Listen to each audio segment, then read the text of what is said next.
Kër Massar boobu ba tey ci la Ousmane Sonko wax yii ma lay wax yëpp te foofu la taale otom dem ñibbi dara fekk ko ci. muy lan. mais li ma la wax fa la ko waxee fa la waxee nii Macky Sall du wax ko tu dëgg. fa la ko waxee. bi muy wax ci français mu ne Macky Sall dafay kàcc ñi nga xam ni ñooy nasaraan yi. fa la waxee Macky Sall dina ma rey wala ma rey ko. fa la waxee ni magistrat yi lii leen Macky Sall bëgg a defloo waru leen ko def. fa la waxee wax ju bëri la mu fa wax laa la wax benn bu ci nekk tey. ku wax genn wàll gi dem kaso. merci beaucoup xam nga tubaab dafa ni ki interprète trahi dafa am loo xamante ni dañ ko wax dafa ni Macky Sall li ma bëgg a def su ko naree def ak man daf may lay baamu rek loolu du infraction parce que boobu Macky Sall moom mooy le chef de parti de l'APR Ousmane Sonko nekk le chef de parti du PASTEF. non chef de parti. non si. président de la République bu ñuy wax. da nga dégg ci vocabulaire Ousmane Sonko mun le président de la République mais bi wax Macky Sall lay waxal. parce que moom moo nekk le chef de l'opposition sénégalaise kii nekk un adversaire là pour en nekk kan moo remplacer moromam kon buy wax ci Macky Sall mu am na droit wax ci parti Macky Sall mais waxul ci président de la République en tant qu'institution Ousmane Sonko koo xam ne ko respect institution yi la dëgg wax dafa boobu nga mosu bokk ci discours am ñëpp di ko seetaan ñëpp di ko déglu Sénégalais yi ñu ngi lay seetaan de. mais moo tax ma Ousmane Sonko ku respecté institution. moo gën a respecté institution ci àdduna ci ñi ma xam ci institution moo gën a respecté institution ci àdduna ban wax bon nga lii ma wax yóbbu naa ñëpp vaar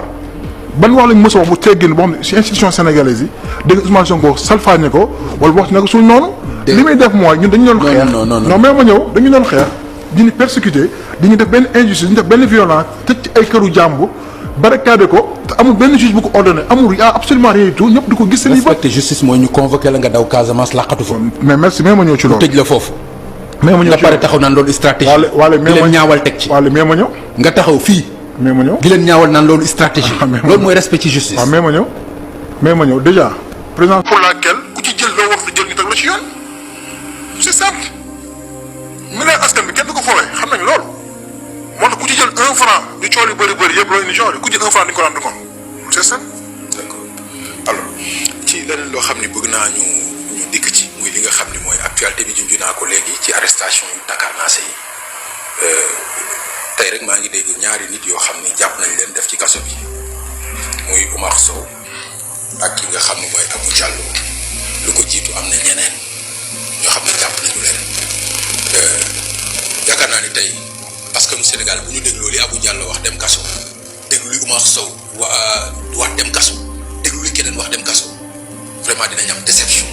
ci régime bii nga xam ni moo leen doon wax ci liberté laa leen di yóbbu naka nga mën a expliquer li nga xam ne tey ñu ngi koy dund ci jafe-jafe yi nit ñi di am ci seen liberté d'expression. Pape ma ñëwaat ci loolu te nga may ma tuuti rek ma wax Sénégalais ci ko wàllu boobu noonu ñun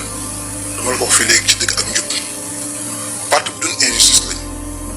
parti bu ñu yàgg sonal lañ ci wàllu di ñu tooñ jël suñu àq suñu yelleef ba fuwee ko teg ko fële ndax ñun sa ñoo ba jël réew di defaat loolu nit ñi ci xel mu seen xalaatuñu ko benn li am lu simple la képp ku nekk ci réew yow wax bu gën a élémentaire wax bu gën a bon ci réew wax bu gën a suufe ci réew muy wàllu waasu kooku wax dëgg fa tamit daan farata la Pape dafa am loo xamante ni c'est révolu parce que tey le président de la République di Bassirou Diomaye Diakhar Faye da ko boole woon ci ay serment yi ko Sénégal yi dénk mu ni nañ xam ne benn nation lañ benn peuple lañ benn ñu dañ war a unir mais tey bu ñu nee ba ci biir ñu war a taxaw ni xeet bi moo gën xeet bi wala xeet bi moo war a xeet boo di xeet bi wala xeet bi dañ ko dem xeexal nañ def loolu problème gën koo rëy mais ñaareelu mooy loxo li gën a grave foofu bay day pam ndax xam nga ni ci équité sociale bu président daal bi wax le président Ousmane Sonko di ko doxal ndax xam nga ni ci législature député yi élection député yi passé ndax xam nga ni dem nañ ba jël ci handicapé def ko député ndax xam nga dem nañ ba jël ko ay bëtam muur di gumba ñu def ko député mais xam nga handicap ba handicap moo ci gën a bon mu handicap bu xel yu APR nekkee nii di woote xeet te loolu il faut ñu wax leen ni il faut que ça s'arrête loolu waruñu sax taxaw di ci naan war nañ ko jàppaloon parce que loolu moo war a génn ndax mooy débat gën a élémentaire gën a suufe ci réew te ñoo ngi ko déploré jusqu'à dernière énergie. léegi monsieur le maire. waaw bi Ousmane Sonko taxawee Casamance di wax Macky Sall dafa bañ Casamance bëggul joolaa yi fan nga nekkoon. waaw merci ma ñëw xam nga tey jii yaa ngi waxaat ci mën a wax sànq bi sànq. bi Ousmane Sonko demee Agnam saa yu wax ak Farba Ngom naan ab géwël la. mais fan nga nekkoon yow. merci beaucoup di ko xasee géwël la. fan nga nekkoon. merci beaucoup ma ñëw ci loolu. Pape gis nga le président Ousmane Sonko ci ay discours yi bi ko xamee yëpp li tubaab naan interprète trahir chaque jour Sénégal c'est comme ça diabolisation bi day dugg ci pour à droite di jaxas xel doomu aadama yi mais da waxee ko noonu te demeewul noonu li mu wax lu simple la dafa am événement bu am mu jël président Ousmane Sonko barricade bundu këram mu dem Casamance Macky Sall jël ni kon Ousmane dem na Casamance naa toroxal ñun ñëpp benn muy def mooy lan mu arrêté bateau bi pendant des mois ñëpp du ko fi ñëpp fii la fekk Sénégal yëpp ñaareel ba moo ni bus Dakar Dem Dikk doo dafa demati fii la fekk Sénégal yëpp loolu la Sonko wax ni xeex leen la ndax moom la wax affaire amul na communauté bi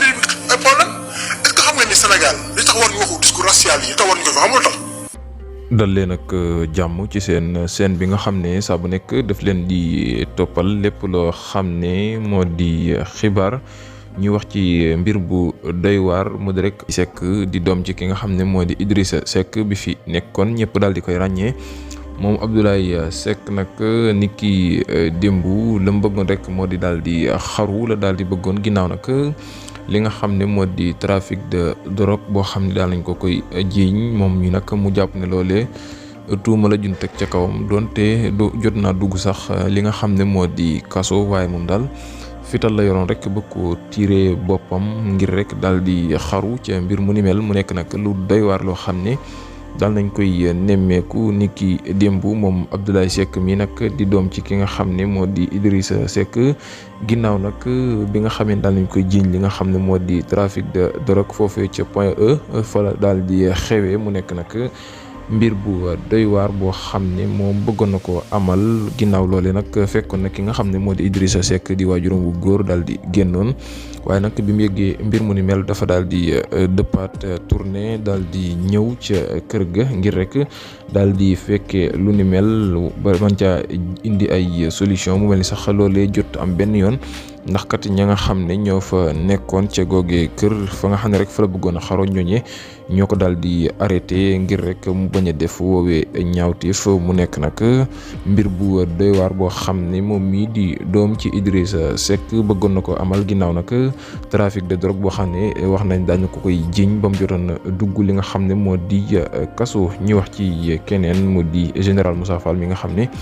ñëpp daal nañ koy ràññee ci régime Macky Sall mu jiite woon rek li nga xam ne moo di armée gendarmerie foofee ca palais de la république moom nag ginnaaw ab démission moom mi ñu teggi ko teg fa keneen ginnaaw bi nga xam ne Bassirou Diomaye Diakhar Faye daal na ñëw ci réew mi mu mel ni moom nag kii di wéy ci turu Malick Niane nekkoon ab gendarmerie moom itam daal di koy porter plainte ba mu war a wuy ji ni ki tey jii mu nekk nag mbir bu doy waar moom général Moussa Fall ginnaaw nag ab wàcce boo xam ne daal na koy wàcce ci lu teguwul ci benn yoon teguwul itam ci loi waaye itam salfaañe yoon bu baax a baax loole nag tax ki nga xam ne moo di Malick Niane daal di yëkkati plainte jébbal ko justice mu tegu ci ndoddom ki nga xam ne moo di général Moussa Fall bi fi nekkoon rek ginnaaw nag ay caaxaan yoo xam ne rek doon na ci dox moom nag Malick Niane di sant justice ka gërëm ci recevoir bi nga xam ne daal nañ koy recevoir boobee plainte ba général Moussa Fall war a daal di wuy ji ak waaye itam ma ngay sant ak gërëm justice bu Sénégal ci maanaam daal jamono ji loi bi nga xam ne daal nañ koy teg waaye itam justice bi ni muy doxee moom daal ma ngi cee daal di kontaan waaye moom mi di wéy ci turu Malick Niane daal dinay jébbal ab plainte ñi nga xam ne ñoo di yoon ngir rek contre ki nga xam ne moo di général Moussa Fall bi fi nekkoon waaye itam ci ay jalgati ay règlement waaye itam salfaañi ay kayit yoo xam ne doon na ko amal bi nga xamee ni Macky daal na koy jiital ko mu nekk armée nationale de la gendarmerie foofee